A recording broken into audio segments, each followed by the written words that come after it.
Okay, we just did the Mechaber 170. Just going to review it again because we knew the Mishnah Berurah. We said that if you have a branch growing over a sukkah, it's chach posel, it's not valid. So let's say you have it growing over, and you go and you snip the branch. So now after you snipped it, it's valid. But the problem is, because it was providing shade as chach posel, so maybe you have to do something to validate it. Kosher. It's valid. You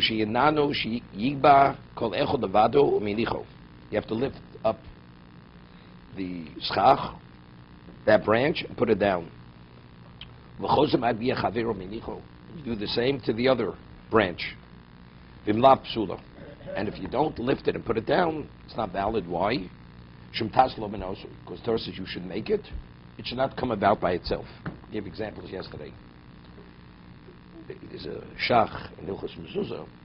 According to Rambam, the only doorway that needs a mezuzah is only if it has a door. If you have just a pass-through, an archway without a door, you have no obligation with a mezuzah. So let's say you're doing you're painting your house. You take the door off the hinge while they paint, and they put the door back on the hinge. According to Rambam, the mezuzah on that doorpost is not a valid mezuzah. Why? Because the moment you took it off, that doorway, you had no obligation with a mezuzah. Now you put it back, now it has an obligation. Rambam, Shittas Rambam. No, I'm just telling you. I want to tell you what the Shach says. So therefore, as a result, it's Tasalum also, because the mezuzah, did you put that mezuzah in a context where you had an obligation? No. Because when the door was taken off, that doorpost, you weren't obligated with a mezuzah. So now, the mezuzah came about, right? It's like the Gemara says in Menachos, a four-cornered garment, you need tzitzis. What happens? You have tzitzis on four corners. Now one corner gets torn off with the strings on the corner. You resew the corner with the strings. Is it valid? Or you have four corners with tzitzis? Torah says, no, you must put the tzitzis on the corner. Here, the tzitzis were on the corner already. But originally it was on the corner. It's irrelevant. But once it became validated, because it's no longer attached to the garment, the tzitzis mean nothing. It just has strings attached to a piece of material. So sewing the piece of material back on the garment, on the beged, now it becomes the corner of the garment. So you have an obligation to put tzitzis. These tzitzis, did you put on tzitzis on the beged that you were obligated? The answer is no. It's the same thing. So he says, a chumrah, a stringency to fulfill the Rishittas and Rambam, not that. It's better to take the mezuzah off and put it back, without a bracha. Without a bracha. Okay? What you took the door off the hinge?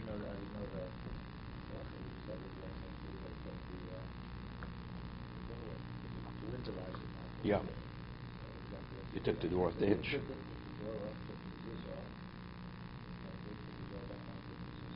Without a bracha. Good. See. Okay. No. It's nothing to do with leaving it. You leave it on. You're not painting the doorpost. You're painting the door, not the doorpost. You take the door off. The moment you take the door off, that doorpost has no obligation to have a mezuzah on it. So now when you put the door back on the hinge, that doorpost needs a mezuzah. But that's exactly what I'm explaining to you. When you left it on, didn't need. So now the Torah says, now you have an obligation to put it on. When it becomes a doorpost, which now you have, did you put this one on? When it became obligated? The answer is no. You have to take it off and put it back on. That's the reason why it has to be put back on.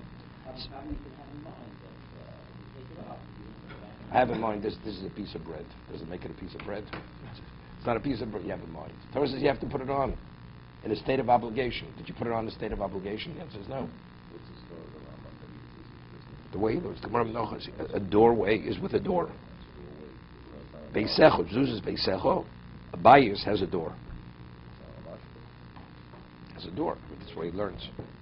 But there are other opinions that no, say that it's a shitty chiddush. It's a minority opinion. We don't follow this opinion. Hago. So Rama says, "Avol mutar laso sukkah tachas mechuber, o bayis ulasir achakach." Person builds a sukkah under a tree, right, or in a house, and then you remove the roof. You're permitted. When you have a branch that's attached, there the defect in schach lies in the schach itself. When you have an overhanging the sukkah, the psul, the invalidation is not the schach. It's a side issue, it's a side factor which invalidates. So once you remove the problem, the schach is valid without doing any action. Let's see the Mishnah Beis.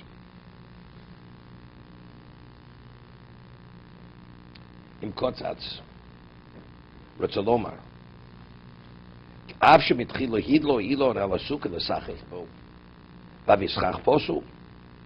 Initially, he intentionally took the branch and put it over the sukkah that it should contribute to the shade. But it's chach posul, but it's not valid. Why? The mechubu, because it's attached. Lo mikri zetaso lo min osui.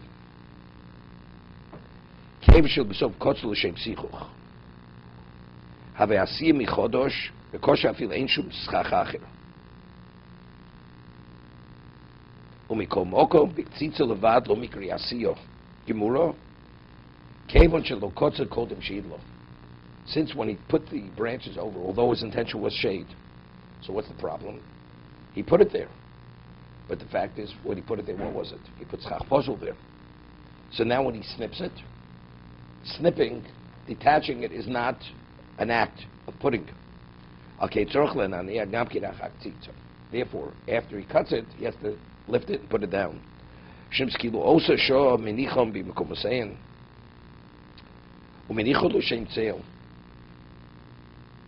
What is the intention? You have to do it for the sake of the mitzvah? It's for the sake of what? Of shade. Of course, there's a mission. The mission says, there's Sukkos Ganvach. It's an acronym. Let's say you have just a summer room, which has schach over it, bamboo poles. That's where you sit in the summer. It's an airy room.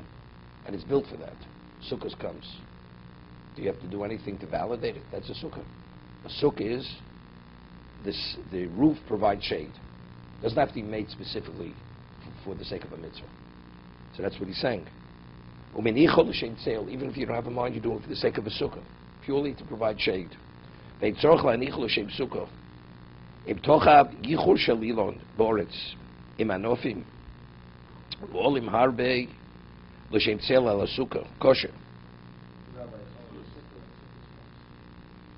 doesn't make a difference, but shade.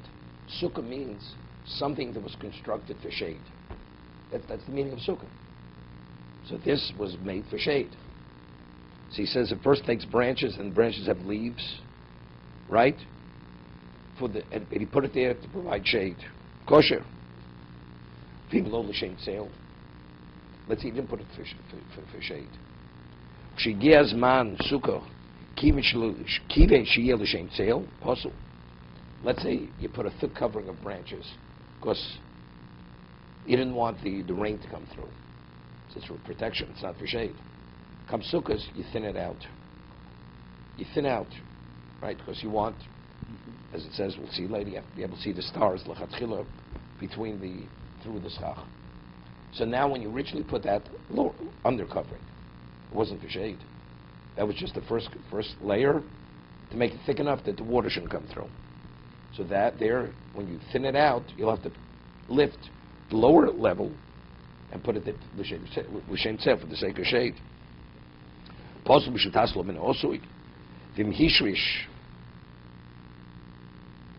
about if it took root?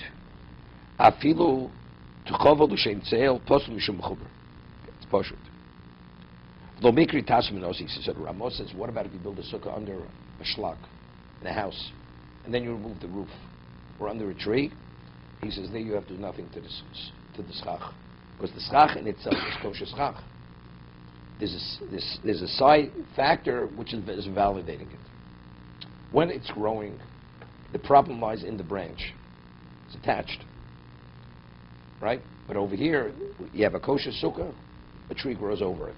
So what's the invalidation? What's the cause of the invalidation? Not the schach. It's because the side of the tree, or the roof, or the covering. You remove it. The da. He says, the bedin ze modim kuli almo. Hainu afa machmir mecholkim al hodesit gimel bago.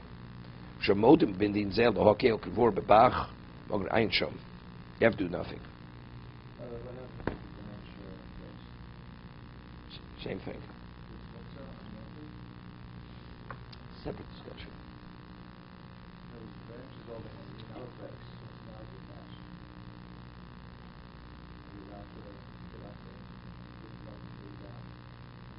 Now, for instance, you couldn't sit.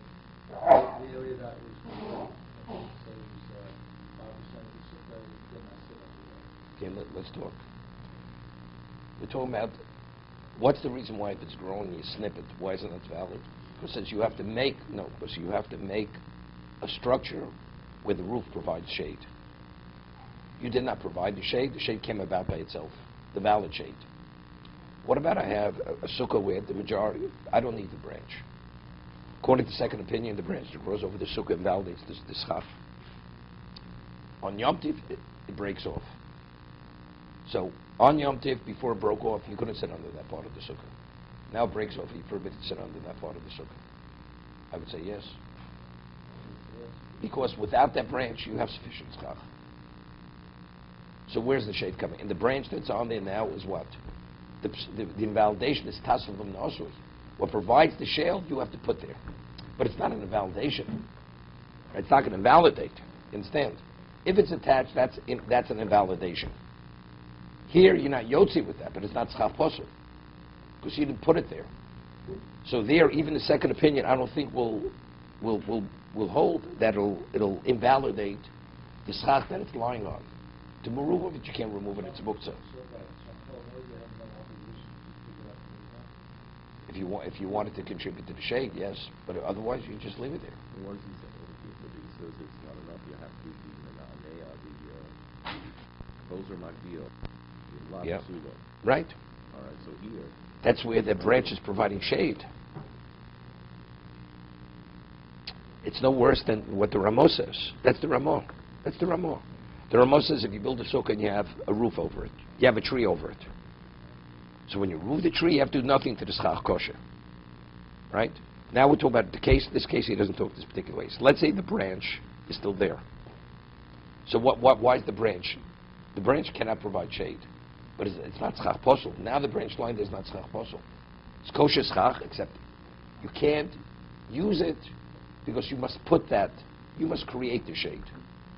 But it's only. So they have the shades. So it's not a problem. That's underneath it. No, you don't. But you don't need any. You don't need intertwined because it's bittul. It subsumes the schach posel. We don't need subsuming here because independent of the branch, it had sufficient shade. It's kosher sukkah. Now there's no reason why not, because what originally invalidated is no longer there because the branch is not attached. You have it? Yeah. Okay. Wouldn't be like you couldn't discuss oil. No, it's a concept. No, touching is a different I concept. understand. Okay, but I know that. Obviously, Yeah, it's not no. It's muktzah. It's a gemara and beis. Branch that breaks off, it's muktzah. Gemara and beis discusses a case if you have a furnace burning and you have coals and that branch breaks off on Yom Tiv. Now you want to stoke the coals. Are you permitted to move? Now when you move the coals, you're moving that branch because now the branch is in the oven. Right? Are you permitted? So it says, the Gemara discusses this because it's muktzah. You should make it. It should not, when the Torah says, do make something, make it and it should not come about by itself.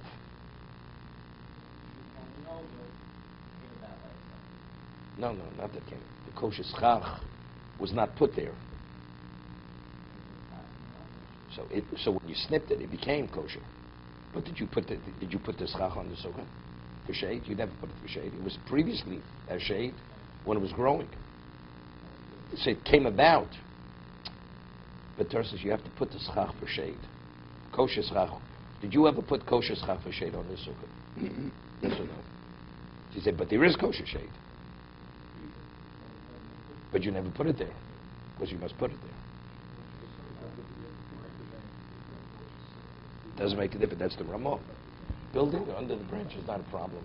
It's only a problem as long as the branch is on top, where you have the invalidating branch on top of this.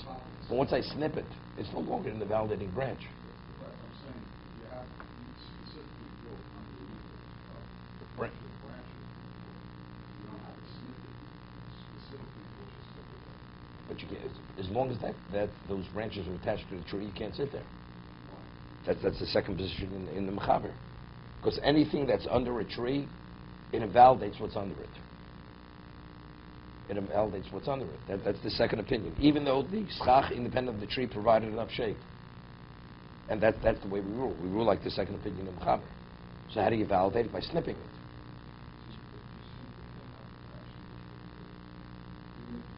You're building a slipper, you have these branches.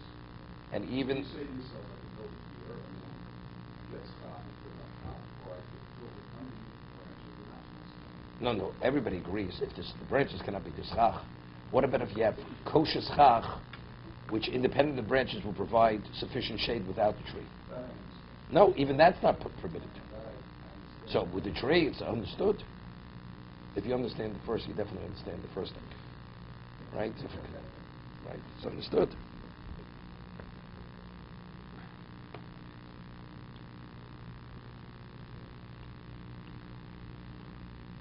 Give us a look from the view, like in a house or something, or somewhere, you should move, you should do something else. That's sukkah yeshana. That's a different concept. It's not custom and moving us. No. Once you did it already, Once slow, it's a chumrah. I mean, this is Tosfos. We'll see it. It's forever. It's a chumrah. According to Beis Hillel, many years ago, sukkah yeshana. So it's machlokes Beis Shammai Beis Hillel, whether you have to do something new or not. Or machmir. Shammai says you should. Somebody once came many years ago, and he had shmor matzah from the previous year. So he went and asked the posek in Baltimore, he was the mashgiach in yeshiva, if there's a halacha in sukkah yeshana, what about matzah yeshana? Old matzah from last year, right? Maybe every year you have to make the matzah for this Pesach, for this Seder. So last year's matzah was made for last year's Seder. Is it okay? So okay. So he said, just make sure there are no worms in the matzah. It's okay. That's it. Okay.